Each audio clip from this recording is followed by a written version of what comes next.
अभिवादन साथियों, मैं हूं अरुण खोटे और आज मैं एक नई सीरीज शुरू करने जा रहा हूं जिसका नाम है तीसरा पक्ष। तीसरा पक्ष का मतलब सिर्फ ये है कि देश भर में और सारी दुनिया में जिस तरह की हलचल मची हुई है वो आने वाले समय के लिए बहुत गंभीर संदेश लिए हुए है। उन संदेशों के पीछे न सिर्फ भारत में ही बल्कि भारत के प्रत्येक समाज और समुदाय के ऊपर एक व्यापक प्रभाव भी पड़ना है। और इसका ये चीज हमको अब सारी दुनिया में दिख रहा है। अभी तक भारत में फांसीवाद आ रहा है, फांसीवाद आ गया है, फांसीवाद से घिर गया है, बात हो रही थी। लेकिन यदि अभी हम अंतरराष्ट्रीय स्तर पर देखें तो हम देखते हैं कि अब ये अंतरराष्ट्रीय फिनोमिना बनने जा रहा है। जिस तरह से जर्मनी में 2 दिन पहले दक्षिणपंथियों की जीत हुई है वह एक नए संकेत दे रहा है। उधर अमेरिका में ट्रंप चाचा जिस तरह से रोज नई घोषणाएं कर रहे हैं और अब तो उन्होंने अमेरिका की नागरिकता को ही की कीमत तय कर दी है कि आप $5 लाख दीजिए और अमेरिका के नागरिक हो जाइए।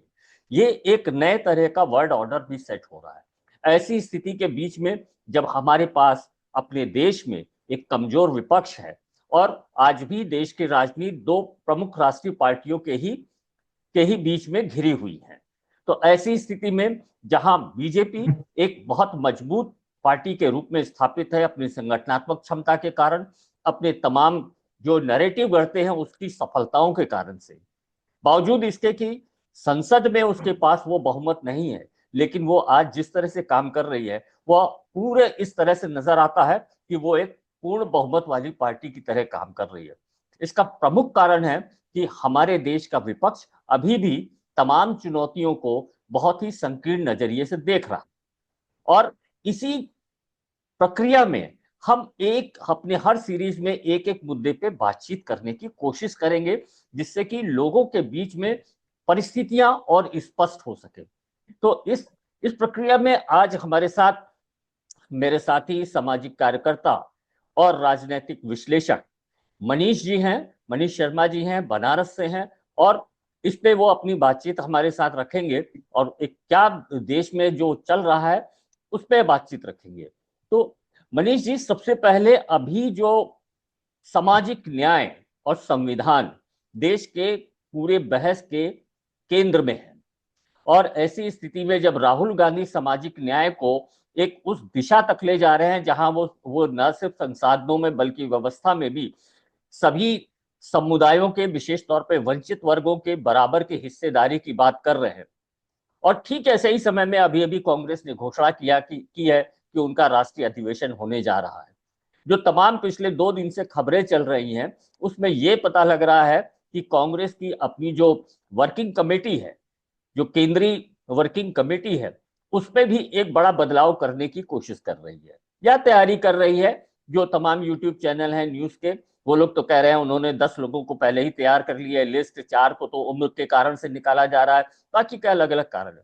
मुझे लगता है व्यक्तियों से बात करने के बदले हमें यह देखने की आवश्यकता है कि जिस सामाजिक न्याय के मुद्दे को लेकर के राहुल गांधी अपनी पूरी राजनीति को चला रहे हैं और जिस सामाजिक न्याय के मुद्दे पे कांग्रेस केंद्रीय सत्ता में आने का सपना देख रही है, क्या वो सामाजिक न्याय खुद कांग्रेस पार्टी के अंदर कहीं परिलक्षित होने की संभावना दिख रही है, और यदि होगा तो उसके क्या क्या प्रारूप हो सकते हैं। तो मनीष जी इस पे आपका पहला कमेंट चाहता हूं। नहीं, एक तो हम लोगों को ये देखना है कि वो पिछले महाधिवेशन, पिछले सम्मेलन जो कांग्रेस हुई थी, कांग्रेस पार्टी की, और जिसमें कि सामाजिक न्याय को लेकर के और एक उन लोगों ने एक उस पर और ज्यादा व्यवहारिक धरातल पर ले जाने की कोशिश की, एक ऐलान हुआ था। और कुछ सैद्धांतिक जो बातें थी सामाजिक न्याय से जुड़ी, और जो राजनीतिक कुछ मांग थे, उन मांगों को भी आपने देखा वो कांग्रेस इन दिनों सेंटर में ले आई। लेकिन इसको हम लोगों को कैसे देखना है ये समझना है। ये जो 3-4 सालों से देखेंगे, आप कुछ सालों से आप देखेंगे कि राहुल गांधी और उनकी एक उनके आसपास या कुछ उस तरह से बहुत कांग्रेस से बाहर से भी जो उनको लेकर के आकर्षित रहते हैं, वो सारे लोगों की मैंने हम देख रहे हैं कि वो राहुल गांधी जो बात कह रहे हैं, वह राहुल गांधी की आइडेंटिटी को ज्यादा फोकस कर रहा है कांग्रेस पे भरोसा को उतना ज्यादा बढ़ा नहीं रहा। ये जो उसका अगर आप उसको ध्यान से देखेंगे कि राहुल गांधी धीरे धीरे कांग्रेस से बाहर के नेता भी होते जा रहे हैं, माने कांग्रेस पार्टी से इतर भी बड़े दायरे में वो नेता होते जा रहे हैं। लेकिन पार्टी के अंदर जो है, पार्टी के अंदर अभी बहुत सारे अंतर्विरोधों से उनको टकराना पड़ रहा है। वहां जो दो दिशा है कांग्रेस की, जो इस दौर का जो उसका संक्रमण काल है, तो वो संक्रमण काल जो है एक मध्य एकदम लिबरल और मध्य की तरफ जो पूरा एक बढ़ते जा रहे थे, उसे थोड़ा फिर से एक सेंटर लेफ्ट एक पोजीशन लेना, एक जो एक वो संक्रमण शुरू हुआ है, उसकी स्वीकार्यता अभी कांग्रेस पार्टी के अंदर भी बहुत कम है। और आपको ये दिखेगा कि राहुल गांधी पिछले दिनों या उनका जो ग्रुप है या जो उनके आसपास के लोग जो चाहते हैं, वो जो कोशिश कर रहे हैं, उसका एक परिणाम आपको अहमदाबाद में जो ये कांग्रेस होने वाली है, इसमें आपको ज्यादा ठोस रूप से कि क्या कुछ गुणात्मक बदलाव करने की तरफ बढ़ रहे हैं अपने पॉलिटिकल पार्टी में। जैसे उन्होंने सिद्धांत के स्तर पे गुणात्मक बदलाव की ध्वनि दी है, तो क्या वो उनके संगठन में भी वो ध्वनित होगी? क्या वो उनके राजनीतिक मुद्दों में भी लगातार सेंटर में आएगी? ये जो सवाल है, और संसाधनों से लेकर के, सत्ता से लेकर के और व्यवस्था तक में जो सहभागी का जो सवाल है, जो भागीदारी का सवाल है, ये जो सवाल है, इसको क्या मुकम्मल तरीके से कांग्रेस पार्टी बढ़ा पाएगी? इसका हमको लगता है कि ये पहला सम्मेलन होने जा रहा है, ये अहमदाबाद, यहां से बहुत कुछ साफ हो जाएगा कि चीजें आगे बढ़ेगी या पीछे लौटेगी। नहीं, लेकिन ये अचानक से तो नहीं होगा। जिस तरह से अभी हम यदि उत्तर प्रदेश को ही ले लें, 2027 में उत्तर प्रदेश के विधानसभा के चुनाव होने हैं, और जिस तरह की सुगबुगाहट है कि बहुत लोग ये संभावना जता रहे हैं कि 2027 के चुनाव जो होंगे वो आम चुनाव भी, मध्यावधि चुनाव भी उसी के साथ होने की पूरी संभावना है। और जैसी राजनीतिक परिस्थितियां पूरे उत्तर प्रदेश में बन रही हैं, उसको देखते हुए ये माना जा सकता है कि इस बात की पूरी संभावना है। तो एक तरफ तो कांग्रेस जैसी पार्टी को 2027 की तैयारी करनी है, दूसरी तरफ अपने पूरे संगठन में बदलाव का जो संकेत दे रही है पार्टी, वो पार्टी से ज्यादा राहुल और खड़गे जी तक तो सीमित है। अभी इसकी सुगबुगाहट राज्यों के स्तर पे कहीं नजर नहीं आ रही है, और अब जबकि उत्तर प्रदेश से ही सब कुछ तय होना है, ऐसी हालत में कांग्रेस को जितनी तेजी से काम करने की आवश्यकता है वो कहीं नहीं दिख रही। तीसरी एक बात है कि अभी तक चाहे वो कोई भी प्रदेश हो, उसमें उत्तर प्रदेश प्रमुख रूप से, कांग्रेस ने बदलाव के लिए जो, अगर रिप्लेस करना है या नए लोगों को लाना है, तो ऐसी कोई कोशिश कांग्रेस के पास से दिख नहीं रही है जिससे वो किसी बड़े बदलाव की तरफ बढ़ रही हो। ठीक है, उन्होंने अपनी कुछ समितियों को भंग कर दिया, वगैरह वगैरह किया है, लेकिन उसके बाद क्या? उसके बाद क्या में तो स्थिति यह है कि कांग्रेस के ही नेताओं से, वरिष्ठ नेताओं से भी पूछो तो वो भी अंधेरे में है। और जिले से लेकर के राज्य के स्तर तक जो मठाधीश जमे हुए हैं, वो बिल्कुल चिंता मुक्त हैं, उनको अपनी जगह हिलती नहीं दिख रही है। जिससे एक संकेत साफ दिख रहा है कि क्या आप उसी रोटी को बार बार पलटते रहेंगे, सेकते रहेंगे, या उसमें नई रोटी डालने की कवायद में आगे जाएंगे।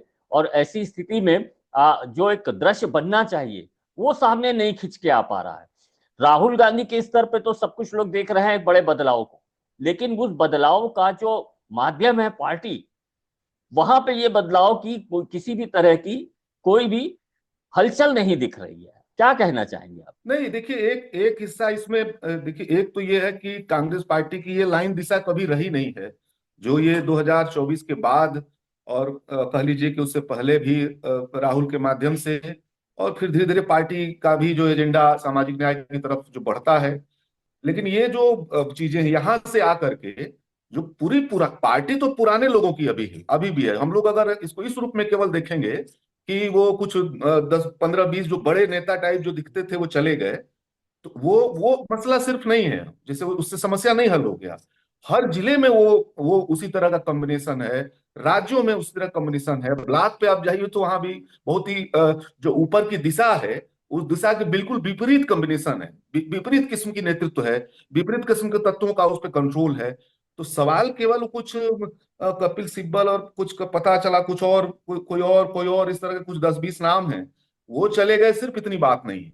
पार्टी लेकिन अभी उन्हीं तरह के विचारों से, वो जो पुराना नेतृत्व है, जो जो जो तथाकथित रूप से पार्टी के बाहर चला गया, लेकिन इस उस विचार का जो है वर्चस्व कांग्रेस पार्टी पे है, ऊपर से नीचे तक। उसमें आपको कुछ मरम्मत से काम नहीं चलेगा। बहुत तीखे निर्णय कुछ लेने पड़ सकते हैं, कुछ इस तरह के पहलकदमी लेनी पड़ सकती है। आपको उस तरह का कार्यक्रम लेना पड़ सकता है कि ऐसे लोग या तो रहें या चले जाएं। ये जो आपको उस तरह का प्रोग्राम लेना पड़ेगा, उस तरह के स्टैंड को लेकर के खड़ा होना होगा। वहां मैं देख रहा हूं कि एक हिचक के साथ, अंदरूनी लड़ाई भी एक थोड़ी हिचक के साथ है।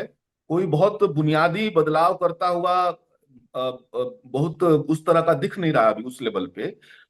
जितना होना चाहिए था, अगर नेतृत्व बोल रहा है तो उस हिसाब से संगठन में होना चाहिए था, वो अभी मिसमैच कर रहा है। और इस सम्मेलन से पता चलेगा कि क्या अंततः कांग्रेस में कौन सी लॉबी जो है किसका वर्चस्व बढ़ रहा है, कौन उसका असली नेता कौन है। ये बात धीरे धीरे हम लोगों को समझ में आएगा। मैं ये कहना चाह रहा हूं कि जिस तरह से राहुल गांधी पिछले कुछ महीने से संविधान सम्मान समारोह कर रहे हैं, लगभग सभी जगह देश के अलग अलग राज्यों में जाके निरंतर कर रहे हैं, लेकिन उसका प्रभाव समुदायों में या समाज में तो दिखता रख रहा है कि एक उम्मीद बढ़ रही है लोगों की। एक जो पूरा पर्सपेक्टिव बना हुआ था, एक नैरेटिव बना हुआ था पप्पू वाला, वो बिल्कुल कहीं बहुत पीछे छूट गया। राहुल गांधी एक उम्मीद की किरण बन के लोगों के सामने आए, लेकिन पार्टी के अंदर इसका जो रिफ्लेक्शन होना चाहिए, पार्टी के अंदर जो ये प्रतिबिंबित होना चाहिए, वो कहीं पे दिख नहीं रहा है। दूसरा क्या है, जिस सामाजिक न्याय को राहुल गांधी लेके चल रहे हैं, कहीं पे भी किसी भी राज्य में, विशेष तौर पे उत्तर प्रदेश में, उसको लेके पार्टी चलती कहीं नहीं दिख रही है। कुछ सिंबॉलिक चीजें हो रही है, पार्टी अपने दायरे को तोड़ करके बाहर नहीं आ पा रही है। बड़ी बात, अनेक किस्सों में तो हमने यहां तक देखा कि बाहर से नए लोग पार्टी के लिए काम करने के लिए तैयार है, क्योंकि वो चिंता कर रहे हैं कि जो ये पूरी की पूरी जो पूरी सांप्रदायिक ताकतें हैं, इनको कमजोर करने के लिए कांग्रेस एक विकल्प के बतौर दिख रहा है। लेकिन वो जो नए लोग भी हैं, उनको भी कांग्रेस अपने साथ शामिल करने की स्थिति में नहीं रह रही है। ऐसा क्या है? नहीं नहीं, सवाल ये है कि देखिए, दो ही रास्ता था अभी। जो भरोसा बढ़ा है कांग्रेस के ऊपर, दो रास्ता था कि इसको बड़े भरोसे में बदल दिया जाए। या तो आप मान लीजिए, जिन मुद्दों को आप उठा रहे हैं, जिन मुद्दों को आप हाईलाइट कर रहे हैं, उन मुद्दों के पोस्टमार्टम करने लगते, उसके एक एक हिस्से को अगर आप थोड़ा समझने लगते, उसको लेकर के सड़कों पे दिखने लगते, उस समाज को गोलबंद करने लगते उसी दिशा में, या तो आप इस रूप में दिखेंगे, या तो आपका जो परिवर्तन हुआ है वह बहुत तेजी से असर तब एक तो इस रास्ते डाल सकता है कि आप जिन मुद्दों को मोटा मोटी बात कर रहे हैं, उन मुद्दों का कोई कार्यक्रम आपके पास आवे, उससे हजार प्रश्न निकले, तमाम 10 12 15 मांग निकले, और उसको लेकर के आप बहुत ही सक्रियता, बहुत समाज के बीच में आप जाते हैं। या एक दूसरा काम आप करते हैं कि अगर आपको एक तत्काल बड़ा मैसेज देना है, तो आप राष्ट्रीय स्तर पे नेतृत्व को ही बहुत बड़े पैमाने पर एक साथी जो है, बहुत उसमें बड़ा बदलाव कर देते हैं, जो दिखता है लोगों को, सोसाइटी को वो जो दिखे कि हाँ एक बड़ा चेंज हुआ है, एक उम्मीद बने कि नहीं, ये ऊपर से अगर इस तरह की बात शुरू हुई है तो ये नीचे तक भी चीजें आएंगी। तो ये दोनों चीजें बहुत क्रांतिकारी ढंग से, या उसको कह लीजिए, हम उनको क्रांतिकारी एंगल से न भी कहें, तो जो दोनों पे जो निर्णय लेना है, एक दो टूक निर्णय लेना है, वहां एक भारी द्वंद और एक अंदरूनी टकराव, और पार्टी किस दिशा में बढ़ेगी, इसको इसको लेकर के एक सामूहिक कह लीजिए कि वो वैचारिक टकराव, वो उसमें अभी मैं देख रहा हूं कि उसे निकल पाने में अभी कामयाब होती हुई उस तरह से कांग्रेस थोड़ी नहीं दिख रही है। आगे, हालांकि आगे बढ़ती हुई दिख रही है, लेकिन बहुत ही गतिहीनता है, बहुत ही धीमी गतिशीलता है। जो संक्रमण संक्रमण काल को अगर आप इतना लंबा बढ़ा देंगे, तो यही स्थायी काल होने का खतरा हमेशा पैदा होता है। जब भी आप संक्रमण काल को लंबा चलाते हैं, तो वो संक्रमण काल नहीं रह जाता है, अस्थाई फिनोमिना के बतौर देश के सामने आ जाता है। अच्छा, इससे थोड़ा सा अगर हम आगे चलें, ये तो कांग्रेस की बात है। अभी हम थोड़ा सा उत्तर प्रदेश के संदर्भ में बात करें। कल कुंभ का समापन हो गया, और निश्चित तौर पे जिस उम्मीद से, जिस आस से पिछले 2 साल से प्रदेश सरकार या योगी जी जिस तरह से कुंभ को अपने 2027 का एक वैतरणी या नाव की तरह इस्तेमाल करने के लिए पूरी तैयारी की उन्होंने, उस पूरी तैयारी में दो चीजें दिखी। एक तो जिस तरह का स्टैंपेज हो गया, भगदड़ हो गई, और उस भगदड़ का होने के बाद जिस तरह से राज्य सरकार ने तमाम घटनाओं को छुपाना या तमाम चीजों के ऊपर त्वरित कार्यवाही ना हो पाना, या किसी न किसी तरह से अपने आलोचनाओं के लिए बड़ा स्पेस खोल देना और उस पे कोई बेहतर कारगर तरीका ना निकाल पाना। जैसे लोग कह ही रहे हैं अभी भी कि भाई वो जिन लोगों की डेथ हुई उनकी लिस्ट कहाँ है, या जिस तरह से बॉडीज को जबरदस्ती सब कुछ छिपा करके वापस भेजा गया, ये सब चीजें रही। तो महाकुंभ से का जो प्रभाव 2027 के चुनावों के लिए लेकर के जाना था, वो तो नहीं हो पाया। दूसरी तरफ जो द्वंद्व केंद्र और राज्य के बीच में है, एक तीसरा द्वंद्व जो तमाम लोग कयास लगाते रहते हैं कि योगी जी वर्सेस मोदी जी। अब अगर 2027 के चुनाव ही महत्वपूर्ण हैं, और जिसमें अभी एक कयास लगातार लग रही है कि ये लोकसभा के चुनाव भी मध्यावधि चुनाव के रूप में हो सकते हैं साथ में, इसको लेकर के आप क्या कहना चाहते हैं? क्या आपको अंदाज लग रहा है? एक तो देखिए, मैं ये कह रहा था कि देखिए उत्तर प्रदेश का जो 2024 में जो मिजाज बदला हुआ दिखा था, वो मिजाज उसका बड़ा हिस्सा बना हुआ है। मिजाज भी जो समाजों की जो एकता है पहले के बनिस्पत, और जो आपस का जो सौहार्द है पहले के बनिस्पत, वो लोगों ने अपने ऊपर वो जिम्मेदारी ज्यादा लोगों ने ले रखी है। और मैं ये देख रहा हूँ कि अभी ये उल्टा ये दबाव है। अभी वो सामाजिक न्याय वाली लाइन इतनी इतनी दबाव बना रही है कि वो दबाव अब मायावती जी पे भी पड़ने जा रहा है। उनके ऊपर भी इसका, उनके ही जो वोटर्स हैं, उनके ही जो समर्थक हैं, वो एकदम चाह रहे हैं कि कोई एकता बने, सपा से बने, कोई कांग्रेस से बने, इससे बने। अब वो दबाव जनता की तरफ से पार्टियों पे पड़ने लगे हैं। तो एक तो मैं कह रहा था कि इसको समझना चाहिए कि ये इसको इस रूप में ही अगर आप जब तक देखेंगे नहीं, तब तक आप इसको बात समझना बहुत मुश्किल हो जाएगा। तो मैं बस इतना ये कह रहा था कि 2027 का भी चुनाव जो है, जिसमें जैसे 2024 में जैसे अयोध्या उस तरह से काम नहीं आया, उसी तरह आप देखेंगे कि 2027 में भी कुंभ भी उतना काम उनके नहीं आने वाला है। क्योंकि वो इतना ज्यादा उसको पोलिटिसाइज कर दिया, इतना ज्यादा उन्होंने उसको अपना कार्यक्रम बना के पेश कर दिया कि आमतौर पे उस समाज में भी इसको लेकर के कि जो हमारा त्योहार है, वो लग रहा था कि भाजपा का त्योहार है, आरएसएस का त्योहार है। माने ये जो पूरी बहस है उनके भी समर्थकों में कि इतना इसको नहीं ये करना चाहिए था। हर जगह मोदी दिख रहे हैं, हर जगह योगी दिख रहे हैं। पूरे कुंभ में अगर आप जाएं, माने 100 किलोमीटर के रेंज में आप जाए तो पूरा आपको लगेगा कि हर जगह सरकार है। तो इसको लेकर के, और उसके उसमें भगदड़ जुड़ गया, उसमें दो दो जगह भगदड़ जुड़ गया। एक तो संगम केंद्र पे और फिर दिल्ली वाला जो जुड़ गया। तो ये जितना ही इसको राम मंदिर के बराबर वो माइलेज लेना चाहते थे, जो जो उत्तर 2027 की तैयारी का सेंटर पॉइंट बनाना चाहते थे, वो थोड़ा फुस हुआ है। वो नहीं संभाल सके, ये मैसेज बढ़ा गया है। और दूसरा, हड़पने की कोशिश की हमारे त्योहार को, ये भी एक उसमें पहलू गया है। तो ये बहुत काम नहीं आने वाला। मैं बस आपसे ये कहना चाहता हूं कि ये जो कुंभ है, ये कुंभ अपने आप में बहुत सेंटर पॉइंट नहीं बनने जा रहा। अच्छा, थोड़ा सा हम लोग विषयांतर करते हैं। और जो अभी जिस तरह से ट्रंप ने पिछले दिनों 3 दिन में 3 अपने स्टेटमेंट दिए, उसका कोई भी जवाब प्रधानमंत्री के तरफ से नहीं आया है। एक तो हम्म। वो मामला क्या है?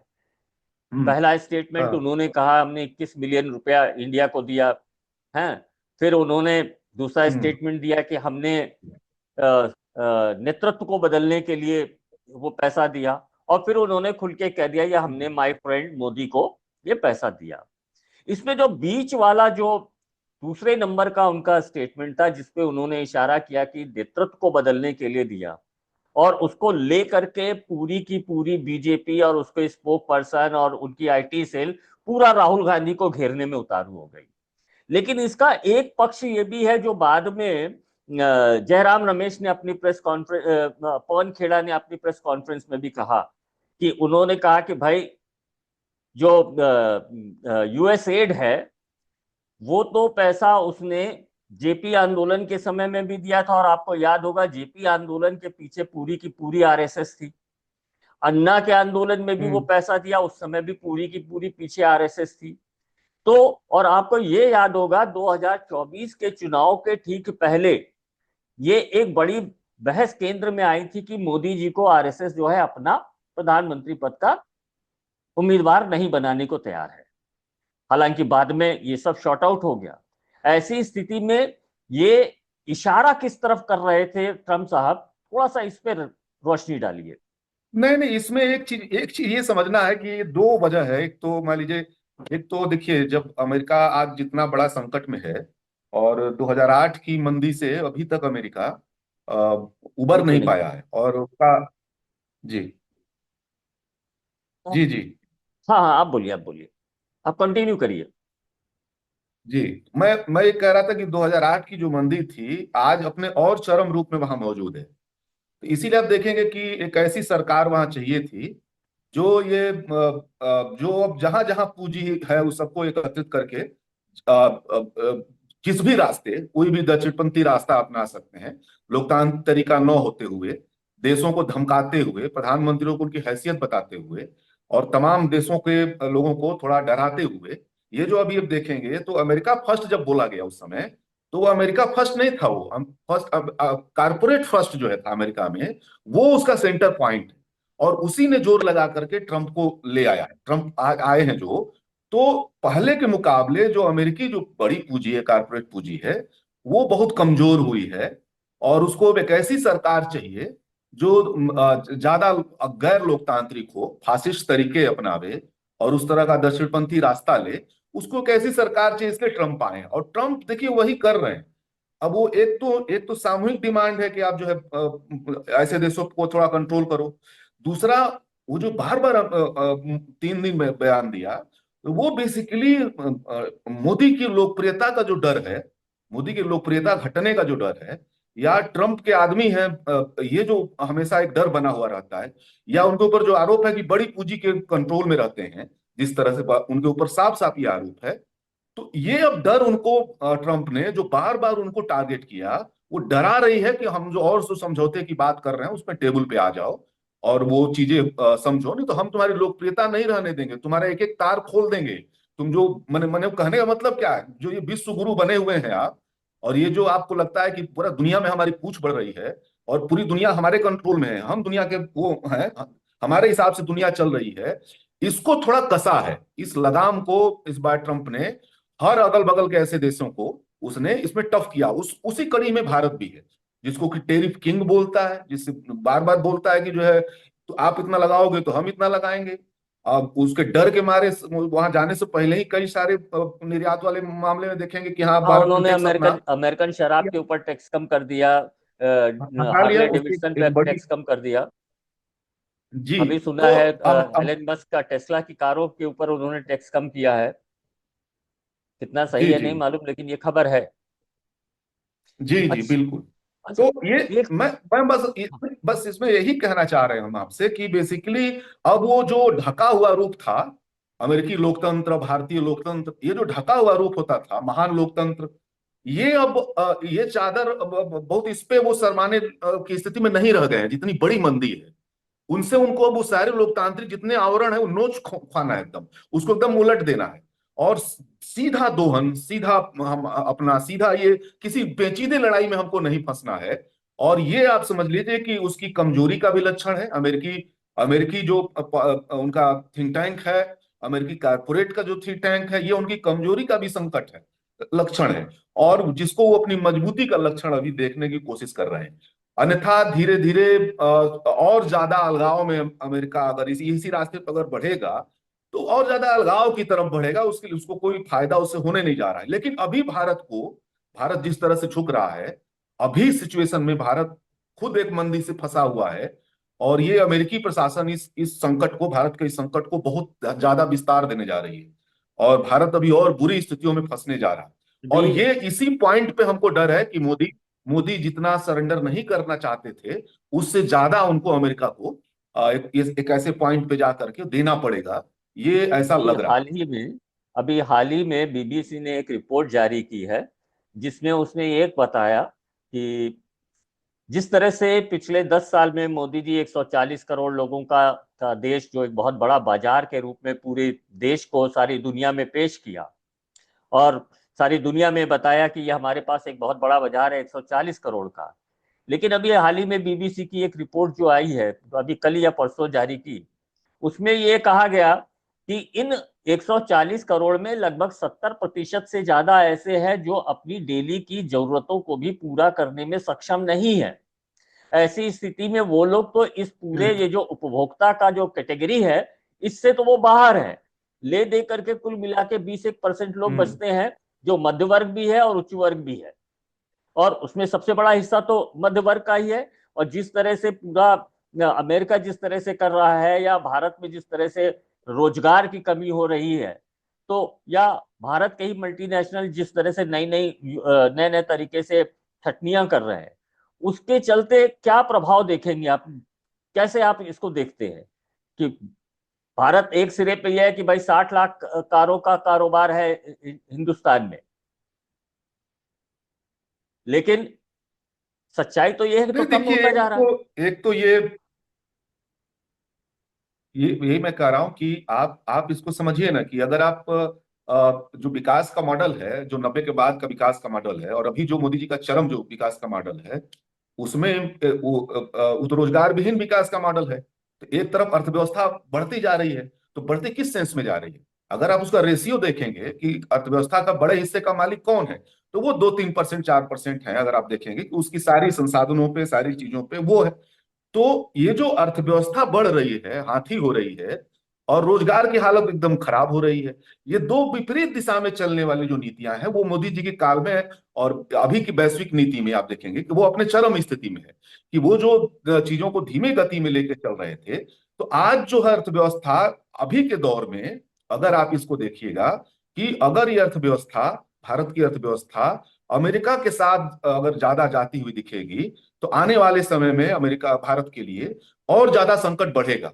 और अभी जो जो स्थिति दिख रही है, जिस तरह से ट्रंप हमला कर रहे हैं, और जिस तरह से मोदी जी उस पर चुप रहने का प्रयास कर रहे हैं, उस पर न बोलने का प्रयास कर रहे हैं, एक डर और एक खास तरह का दबाव फील कर रहे हैं, और एक उनकी प्रकार इससे की राजनीति भी अनिश्चितता भी प्रभावित हो है। रही है। और ये और जिस ये एक एक पूंजी निवेश करने वालों में भी आमतौर पे एक अनिश्चितता तो ये रहेगी ही रहेगी, कि ट्रम्प के बारे में अगर ये बन गया सोसाइटी में कि कब क्या निर्णय ले लेंगे, तो दुनिया की सारी जो अर्थव्यवस्था है, वो हमेशा एक खास तरह के हलचल में और एक डर में, एक अनिश्चितता में उस दिशा में बढ़ेगी, क्योंकि वो ट्रम्प से संचालित हो रही है। ट्रम्प के पीछे कुछ दुनिया के कुछ बड़े वो पूंजी का ताकत है, और उसके बल पर वो सरकारों को बनाने बिगाड़ने की ताकत रखते हैं। तो अब तो उनका ज्यादातर तो देश ऐसे हैं जो आमतौर पे सरेंडर वाली मुद्रा में है। तो आमतौर पे ये अलग बात है कि दुनिया में अमेरिका को भी ये स्वीकार करना पड़ा है कि चाइना से बहुत सारे मामलों में टकराव छोड़ना पड़ेगा।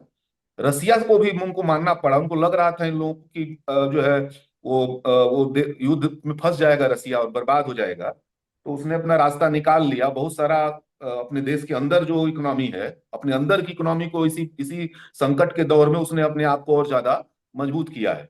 तो अब अमेरिका के सामने ये है कि अब चाइना और रसिया को एक सकारात्मक नोज पे लेना होगा, लेना पड़ रहा है।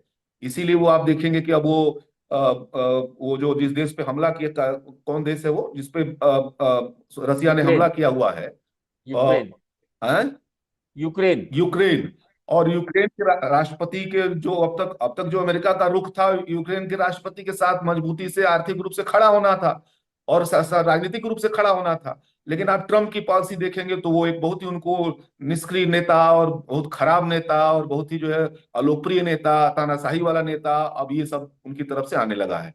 और वो रसिया और अमेरिका डायरेक्ट जो है आपस में बात करने लगा है। यूरोप को भी ये पसंद नहीं है, लेकिन ये चल रहा है। तो ये जो ट्रंप के जो फैसले हैं, अभी वो कह रहे हैं कि गाजा में हम अब अमेरिकी शहर बनाएंगे, बसाएंगे, वहां कोई फिलिस्तीनी नहीं रहेगा। अगर ये कर कर दें तो आप पूरे उस क्षेत्र का क्या, किस तरह की अराजकता की तरफ बढ़ेगा, अगर इस दिशा में महोदय बढ़ते हैं तो मेरा ये कहना है कि एक ट्रंप के जरिए एक जो छोटी सी एक जो बड़ी पूंजी है, उसने दुनिया को एकदम अराजक माहौल में ढकेलने का, उसको उस दिशा में ले जाने का उसने अपना वो ले लिया है। और उसी दिशा में सारे सरकारों को बदल रहे हैं, उसी तरह के नेताओं को सामने ला रहे हैं। इसीलिए आप जर्मनी में भी देखेंगे अभी चुनाव के बाद, वहां एक घनघोर दक्षिणपंथी पार्टी सत्ता में आई है, और एक नौ नाजी पार्टी जो है अचानक बड़ी पार्टी के बतौर वहां पे एएफडी करके है, वो आप देखेंगे 20% वोट उसको मिले हैं। ना। यानी कि वो जो हिटलर हिटलर का जो रास्ता था, उस रास्ते पर आप देखेंगे कि जर्मनी में नए सिरे से एक ताकतवर राजनीतिक ताकत बन के भी आप देखेंगे वोटों की ताकत लेकर के भी 20% का वहां बढ़ रहा। तो आप ढेर सारे लैटिन अमेरिकी देशों में आप जहां देखेंगे, और ये पूरा अभी फ्रांस में उस दिशा में चीजें बहुत बढ़ रही हैं। तो मेरा मेरा ये कहना है कि ये बड़ी मंदी है और बड़ा राजनीतिक संकट का दौर है, अर्थव्यवस्था के संकट का दौर है। कुछ दिनों में और चीजें साफ होंगी, स्पष्ट होंगी। Thank you Manish ji. ये आज हम लोगों की पहली बातचीत की शुरुआत थी। कल से हम लोग और बेहतर ढंग से कुछ जी जो आज के विषय होंगे उन जी विषयों पे कल हम लोग फिर बातचीत करेंगे। कोशिश करेंगे कुछ इसी तरह के जो समसामयिक मुद्दे जो चल रहे हैं उन पे हम लोग कुछ बातचीत करके लोगों के दिमाग में एक स्पष्टता लाने का प्रयास करें।